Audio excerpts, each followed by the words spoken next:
রাগ করে দিব যাতে আর না বোঝা যায়। আচ্ছা, তুমি কত বছর যাবত ড্রাগস দেওয়া শুরু করছো? কোন সময়টা? আমি অ্যাকচুয়ালি একদম টোটালি ড্রাগসের মধ্যে ঢুকি 2020 সাল থেকে। একদম করোনার পিরিয়ডটা যখন শুরু হয় তার আগের থেকে আমি ঢুকি। আর করোনার ভিতরে আমরা যখন বাসায় বন্দি ছিলাম, এই সময় আমি হচ্ছে ড্রাগসের ভিতরে একদম খুব আচ্ছা, কি বাজেভাবে ধরনের লিপ্ত ড্রাগস লিপ্ত নিতে? হই। তো শুরুটা ছিল আমার ক্যানাবিস দিয়ে, একদম শুরুটা। পরে আস্তে আস্তে হচ্ছে অ্যালকোহলের মধ্যে ঢুকি। ক্যানাবিস মানে গাঁজা গাঁজা। আর মদ, বিদেশি হ্যাঁ, মদ। হ্যাঁ। তারপর? তারপরে আস্তে আস্তে হচ্ছে মেথাফেটামিন হুম। জাতীয় ড্রাগস যেগুলো ছিল ওগুলোর মধ্যে আমি আস্তে আস্তে ঢুকি। আর এই হচ্ছে এনএ প্রোগ্রামে আসার আগে। আচ্ছা, আমি এই যে ড্রাগসটা, হ্যাঁ, যেরকম তুমি প্রথম গাঁজা দিয়ে বা ক্যানাবিস দিয়ে শুরু করছো, হুম। তো এটা মানে কি মনে করে এটা একটা ফিলিংস বা সময় কাটানো, এটা কি ধরনের, এটা যে মানুষকে ধ্বংস করে দেয়, যে এটার কুফল সম্বন্ধে তুমি জানতা না? হ্যাঁ, জানতা কিন্তু তুমি, সরি আমি এটা হচ্ছে তুমি তোমার ইউনিভার্সিটির নামটা বলো না, তুমি এখন কিসে পড়তেছো? আমি এখন অনার্স করতেছি অনার্স করতেছো? একটা তো প্রাইভেট ইউনিভার্সিটিতে। নামি দামি ইউনিভার্সিটি থেকে। হ্যাঁ, তো তোমরা তো সচেতন, কিন্তু তারপরে ওইটার জায়গা কি মনে করে খাইলা? এটা আসলে হচ্ছে ওই যে সঙ্গদোষে বলে না লোহা ভাসে। হ্যাঁ। মানে আশেপাশে বন্ধুরা এমনই ছিল, ওরা আগের থেকে আমারও আগের থেকে খাচ্ছে। হুম। তো হয় কি মাঝে মাঝে ডাকতো আমাকে, আচ্ছা। দোস্ত আয় আজকে এটা ট্রাই কর ওটা ট্রাই কর। তো একদিন গেছি ওদের সাথে, যে আমাকে বলো দোস্ত তুই এটা দুটো টান দে, দেখ মাথায় সেই ভালো লাগবে, একদম মনে হবে যে চোখে মুখে তারা দেখতেছি। তো আমারও মনে হলো যে ঘরের মধ্যে বসে থেকে কীভাবে চোখে মুখে তারা বোর দেখা ফিল যায়। করতেছিলা হ্যাঁ, যেহেতু এটা করোনার মানে সময়। ঘরের মধ্যে বসে যদি এত ইন্টারেস্টিং একটা জিনিস হুম। করি। অ্যান্ড আসলেও আমি ওরকমই জিনিসই দেখছি প্রথমে। প্রথম ওইরকমই হ্যাঁ, লাগছে প্রথমে ওরকমই দেখছি। যে অনেক ভালো লাগতেছে, দুনিয়াটা অন্যরকম হ্যাঁ, লাগতেছে। আচ্ছা, পরবর্তীতে আবার মদ বা ড্রিঙ্কস করা শুরু করলো, পরবর্তীতে তো ইয়াবা নেওয়া শুরু করলো। হ্যাঁ, আচ্ছা, নেওয়ার পরে একরকম পরিবারের মধ্যে ভায়োলেন্স করলা হ্যাঁ, অতিরিক্ত, অতিরিক্ত। যে কারণে তোমাকে আগে আমাদের এখানে আসতে রিহ্যাবিলিটেশন হয়েছে, সেন্টারে আসতে হয়েছে। আসতে হয়েছে। তো এখন তোমার আসার পরে তোমার মনে হইতেছে যে এটা মাঝে মাঝে খাওয়া যায়, আবার খাবো কিন্তু লিমিটেড রেখে খাবো, নাকি একবারেই খাওয়া উচিত না, কি মনে করতেছো? আসলে এটা মানে একেবারে খাওয়া উচিতই না, মানে টোটাল খাওয়া উচিত না। কারণ যেই ড্রাগসগুলো আসলে মস্তিষ্ক নষ্ট করে, আসলে এগুলা হ্যাঁ। এগুলা নিলে দেখা যাচ্ছে যে পরিবারের সাথে একটা সম্পর্ক নষ্ট হয়ে যায়। তারপরে হচ্ছে চাহিদাও অনেক বেশি বেড়ে যায়। তো এগুলার থেকে যতটা বিচার সম্ভব বিশ্লেষণটা থাকে না, কোনো কিছুই থাকে না, যতটুকু সম্ভব মাথা দূরে কাজই থাক। করে না, সেন্সই কাজ করে আমি না। যখন এখানে আসি, আসার পরে আমি খালি চিন্তা করতেছিলাম আব্বু আমাকে কেন দিল এখানে, এখানে ট্রিটমেন্ট বলতে কি করে, এখানে তো কোনো কিছু যে আলাদা করে ওষুধ ওষুধ, খাওয়াচ্ছে না, কোনো ওষুধ খাওয়াচ্ছে না, কোনো কিছু না। এখানে খালি আমাকে একটা রুমের মধ্যে রেখে দিয়েছে, প্রতিদিন ক্লাস করতেছি, 3 বেলা খাইতেছি, হ্যাঁ। আবার ঘুমাই যেতেছি। পরে না জিনিসটা রিয়েলাইজ করলাম এখানে আসলে একটা রুটিন আমাদেরকে বানাই দেয়। হ্যাঁ। যে আমরা যে 4টা মাস এখানে থাকবো, 4টা মাসে আমাদের একটা, আমরা জন্য বাইরে যে আমরা ওই রুটিনটা মাফিক চলতে পারি। এটাই আসলে এখানে মেন এবং ওই ট্রিটমেন্ট যে এটা। ক্লাসের মধ্যে যে কাউন্সিলিং গুলি হয়, আসলে আমাদের রোগটা তো হচ্ছে আমাদের মস্তিষ্কের রোগ। মস্তিষ্কে আসলে তো নেশা করলে তো আমি যেটুকু আমরা এখানে পড়ে শিখছি যে 93%ই আমাদের মস্তিষ্কের হচ্ছে ক্ষতি হয়, বাকি 7% হচ্ছে আমাদের শারীরিক এখন ক্ষতি হয়। তোমার আগে এরকম একটা এরকম মানে ভুল চিন্তা ভাবনা ছিল যে আসলে এখানে কোনো মেডিসিন হচ্ছে না, আমি কিভাবে সুস্থ হব? এটাই।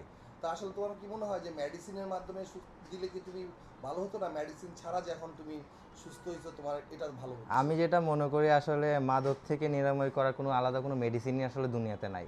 ধন্যবাদ। হ্যাঁ। এটা আসলে কোনো মেডিসিনই দুনিয়াতে নাই। দুনিয়াতে আসলে মাদক থেকে এখানে কেন দেয় আমাদেরকে, এখানে আমার ফ্যামিলি আমাকে দিছে, এটা দিছে কারণ কি তারা আমাকে কন্ট্রোল করতে পারতেছিল না। প্রথম জিনিস, আমি পরিবারে ভাঙচুর করতেছি, পরিবার আব্বুর কথা শুনতেছি না, যখন মন চাচ্ছে বের হইতেছি, মাদক নিতেছি। তো তারা চিন্তা করলো যে এখানে দিলে তো অ্যাটলিস্ট আমি বাইরে যেতে পারতেছি না, মাদকটা তো নিতে পারতেছি না, ওটার থেকে তো মুক্ত আছি। আচ্ছা, তুমি তো বিয়ে টিয়ে করো নাই। না, আমি বিয়ে আচ্ছা, করি নাই। পরবর্তীতে যদি এমন একটা সিচুয়েশন আসলো, তুমি এখন তো কমিটমেন্ট নিছো যে আমি আর জীবনে এই ধরনের ড্রাগস দেওয়াই যাবে না। না, এটা একটা ভয়াবহ, কারণ কি তুমি নিজের পরিবারের কারো কোনো রকম মূল্যায়ন করতেছিল না, না। একরকম অনেক ধরনের ভাইলেন্স করছো যে কারণে এখানে দিতে বাধ্য হয়েছে।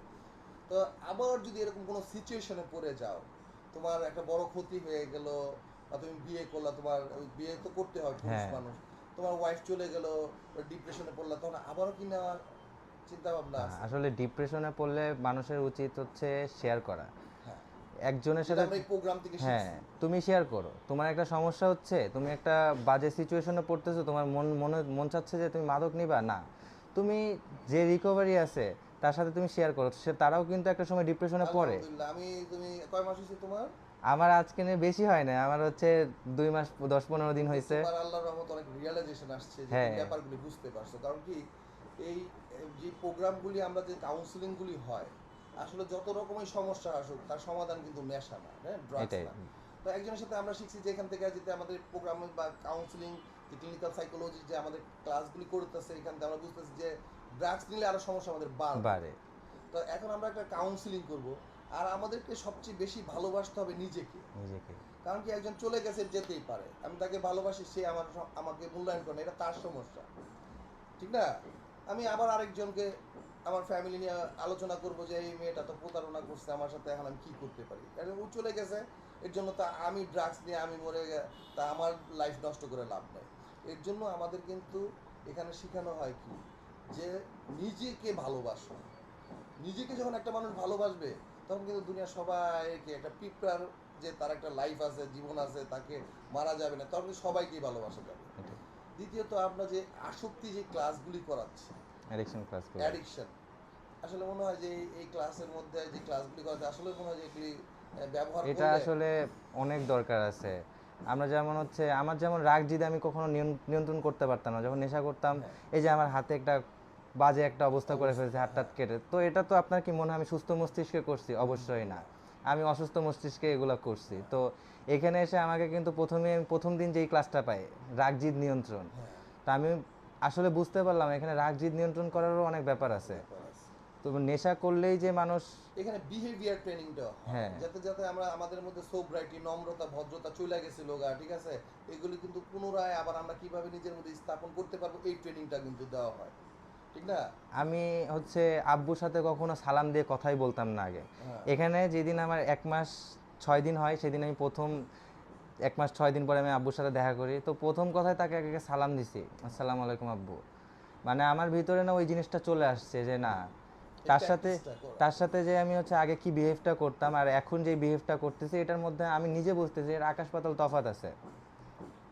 যাই হোক, আমাদের আসলে তোমার যে এই অল্প কিছুদিনের মধ্যে 2 মাস, আসলে এটা কিন্তু তুমি ঈদটা কিন্তু এখানে করছো, হ্যাঁ, তোমার মধ্যে কিন্তু রাগ জিত থাকার কথা ছিল, রাগ জিদ থাকার কথা যে অনেক কিছু। আমাদের এত কিছু আছে, অনেক বিশাল একটা ঈদ চলে যাচ্ছে, কিন্তু তুমি যে পজিটিভ একটা দিক দেখতে পারছো যে না, আমার এরকম প্রতিদিনই ঈদ হবে আমি যদি সুস্থ থাকি। সুস্থ থাকি, হ্যাঁ। তা আমার এখানে সুস্থতার জন্য একটা ঈদ না হলে আমি কোরবানি দিলাম, আমি সামনে ভালো কিছু করব।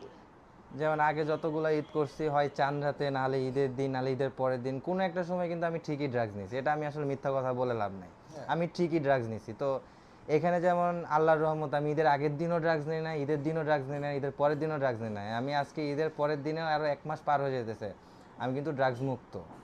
হ্যাঁ, এটাই তো বিশাল একটা ব্যাপার, যে একটা অ্যাচিভমেন্ট, যে আজকে আমি প্রত্যেক ঈদের মধ্যে আমি ড্রাগস নিতাম, এখন আমি নেই নাই। নেই না, এখন আমার দিন ভালো লাগতেছে না, অবশ্যই। আমি বন্দি আছি, তারপরেও কিন্তু ওই এই তাড়াটা নাই যে আমার ড্রাগস দিতে হইব। যে একটা অসুস্থ লাইফ ছিল, যে সবসময় পরিবার থেকে লুকায়া বেড়াইতাম আমরা, কারোর সামনে মুখ দেখাইতে পারতাম না, সামনে ফেস কোনো ফ্যামিলি প্রোগ্রামেও যাইতে পারতাম না, মানে নেশার কারণে এমন মানে কনফিডেন্সটা তখন এত লো হয়ে যায়। দেখা যাচ্ছে একটা ফ্যামিলি, আমার আমার নিজে একটা পার্সোনাল একটা ছোট জিনিস শেয়ার করি। আচ্ছা, আচ্ছা। আমার হচ্ছে একটা ফ্যামিলিতে একটা বিয়ের প্রোগ্রাম ছিল। আচ্ছা ভাইয়া, ঠিক আছে, আজকে আমরা এখানে আমাদের ইয়াটা আমরা Thank দোয়া you. করি তুমি দীর্ঘদিন ভালো থাকো, ঠিক আছে? আমাদের